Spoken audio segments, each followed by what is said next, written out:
Ciao ragazzi, sto entrando in un luogo unico al mondo, nella pesciara di Bolca, nelle viscere della montagna a cavallo tra le province di Verona e di Vicenza. E questo è un luogo particolare perché le grotte che state vedendo sono state scavate in più di 250 anni di storia dalla famiglia Cerato, una famiglia di minatori prima e cercatori di fossili poi. Una storia straordinaria perché qui si respira la storia, per l'appunto, presente qui 50 milioni di anni fa, quando al posto delle montagne c'era un mare tropicale. A quando risalgono i fossili che vengono trovati qui? I pesci di Bolca, della pesciara del Monte Postale, hanno 50 milioni di anni.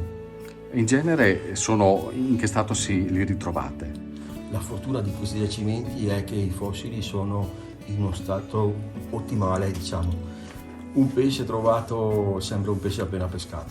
I pesci della pesciara si sono evoluti nel tempo, quindi le specie della pesciara sono tutte estinte come specie perché sono passati 50 milioni di anni, però come genere, famiglia, cioè come nonni e bisnonni, sono gli antenati di quelli che oggi vivono nei mari tropicali, nel Mediterraneo e probabilmente anche in qualche lago, perché in ogni caso le condizioni 50 milioni fa erano diverse. Cercare e trovare i fossili non è un'operazione semplice. Sapete dove si annidano? Si nascondono fra gli strati di questa roccia, tanti strati sottilissimi, roccia calcarea sedimentaria.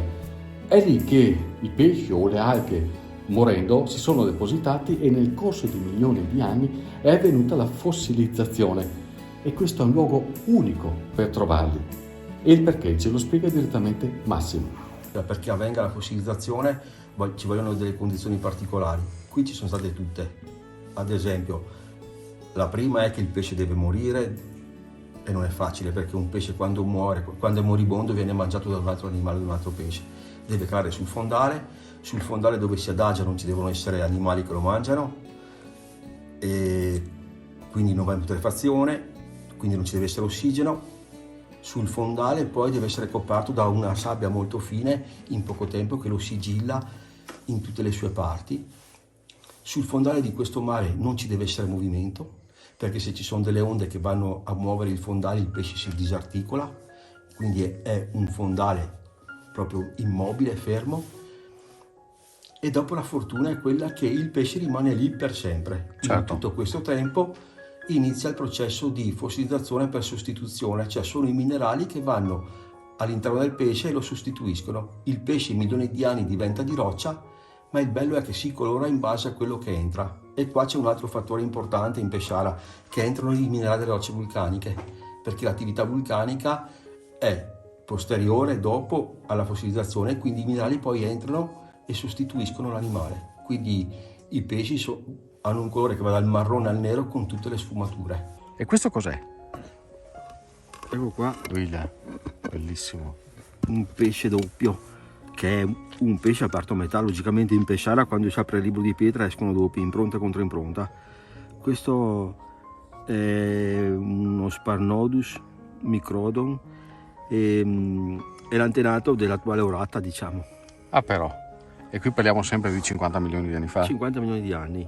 Tutti i pesci fossili della pesciara, anche se si trovano in livelli diversi, hanno 50 milioni di anni, perché la sedimentazione è velocissima. Voi non l'avete trovato così bello No, intero? logicamente il fossile viene trovato a pezzi e siccome questo pesce qua è stato trovato circa 40 anni fa, si possono notare le fratture del pesce. Questa qua è una frattura, si riconosce, certo. questa qua.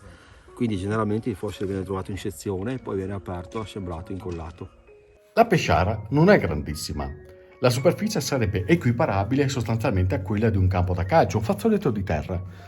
Ma pensate che da questo fazzoletto, nel corso dei 2 secoli e mezzo di storia, sono stati estratti qualcosa come 100.000 pesci appartenenti più o meno a 200 specie diverse, quindi un patrimonio culturale incredibile. Ed è il motivo per cui qui si concentra l'attenzione di studiosi provenienti da ogni parte del mondo, che vengono a visitare le grotte, queste cavità scavate da Cerato, e poi fanno tappa al bellissimo Museo dei Fossili, Una vetrina che rappresenta anche un percorso all'indietro nel tempo, fino agli albori della storia, dove sono esposti i ritrovamenti più belli, più prestigiosi, tra cui anche quel famoso pesce angelo che è diventato l'emblema dello stesso museo e delle attività dei Cerato.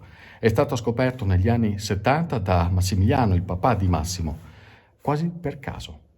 I ritrovamenti, quelli più belli, come ad esempio il pesce angelo o il Ceratoitis o lo squalo, sono usciti per caso, nel senso che sono usciti non quando si doveva veramente scavare, ma perché ad esempio in Pesciara non si scava mai d'estate, perché sottoterra, essendoci 12 gradi costanti, d'estate è bagnato, è umido, È pericoloso. è pericoloso e anche per la salute comunque.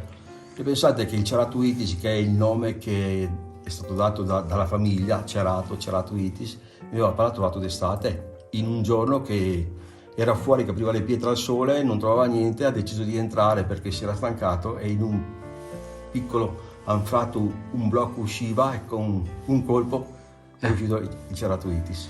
Che magari per trovare qualcosa bisogna spaccare centinaia Sì, di blocchi poi- di pietra, poi fatalità. Sì, poi capita di scavare 2 o 3 mesi e trovare niente. Diciamo, se lasciamo da parte, insomma, le sardine, le crupee, Certo. le cosette piccole, però si è scavato ancora 2 mesi e non è uscito neanche un pesce. Ed è capitato ancora che in un giorno sono usciti 3 pesci. Che generazione sei tu e i tuoi fratelli, Massimo? Io e i miei fratelli siamo la 7ª generazione che scava in Pesciara e oltre la 15ª che è a Bolca e che scava i fossili, scavando appunto il carbone come fonte di calore, diciamo, e però scavando il carbone, appunto, mio trisnonno e prima trovavano le palme e i coccodrilli. Cosa vuol dire per te quindi entrare qui dentro? Ma entrare qui dentro è entrare nella seconda casa, anzi possiamo dire quasi la prima perché il lavoro ormai è sempre qua e quindi entro in un posto dove per 7 generazioni hanno lavorato i miei avi e quindi mi sento più che a casa. Qui siamo in un luogo che parla di antichità e di passato. Qual è il futuro invece di questo luogo? Beh, l'importanza della Pesciara è sentita e il futuro è probabile che la Pesciara entri nel patrimonio dell'UNESCO, insomma. E quindi adesso l'iter italiano è già stato fatto tutto, bisogna aspettare un po' a Parigi, ma questa è la speranza che nel giro di pochi anni possa diventare patrimonio dell'UNESCO.